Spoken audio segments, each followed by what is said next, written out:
Samantala, hindi pwedeng gamitin ng paulit-ulit ang right against self-incrimination ayon sa prosecution team sakaling humarap ang ikalawang Pangulo bilang testigo sa paglilitis.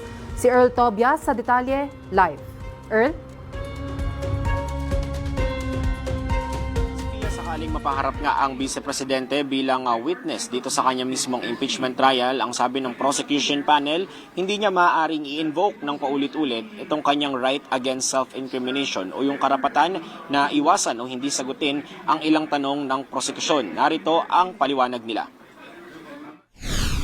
Well, technically, this is not a criminal case.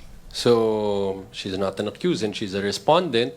No? So, yung absolute right against self-incrimination, no? You cannot invoke this to even take the stand.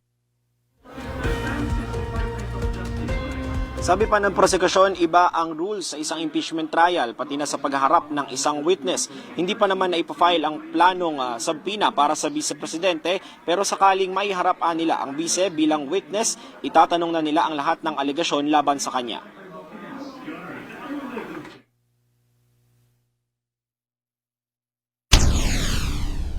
To point out, maalala ho natin, mismong abogado na ho, no, ng respondent na umamin, no, na ginawa niya ho itong statement na to. Just to be accurate, when asked by Senator Risa Hontiveros, the question, sinasabi ba ng defense na ang threats ay prompted ng detention ni Zulaika Lopez? Answer, yes, Your Honor.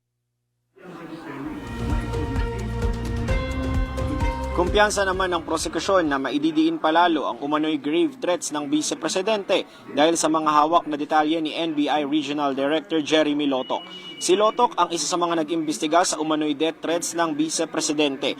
Nauna na niyang kinumpirma sa House Committee on Justice noong April 29 na may lead sa umano'y hired assassin ng Vice Presidente para ipapatay ang Pangulo.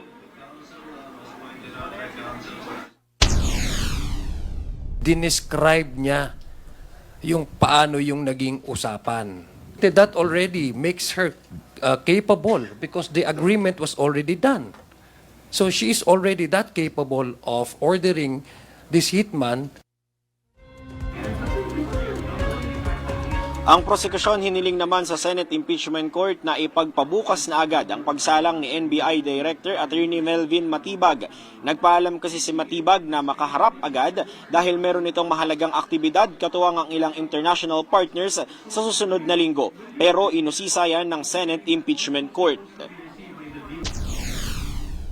Kung bigla pong may isisingit na testigo, hindi ho rin makakahanda po yung ating mga senator judges sa kanilang pagtatanong at hindi rin ho nilang mababasa yung mga dokumento at ebidensya na nakakabit ho doon sa testigong iharap. Kaya napakahirap naman po na naghahanda ho tayo pero biglang may mga ganitong suppression. Mga kasama ngayon, inihintay natin ngayon at pinakikinggan itong kasalukuyang cross-examination ng VP Defense Camp sa inihain ngang witness ng prosekusyon na si NBI Attorney Jeremy Lotoc. Pagkatapos itong cross-examination, ang inaabangan naman natin ay itong desisyon ng Senate Impeachment Court kung papayagan ba ang hiling ng prosekusyon na maisalang bukas bilang witness si NBI Director Melvin Matibag. Balik muna sa inyo.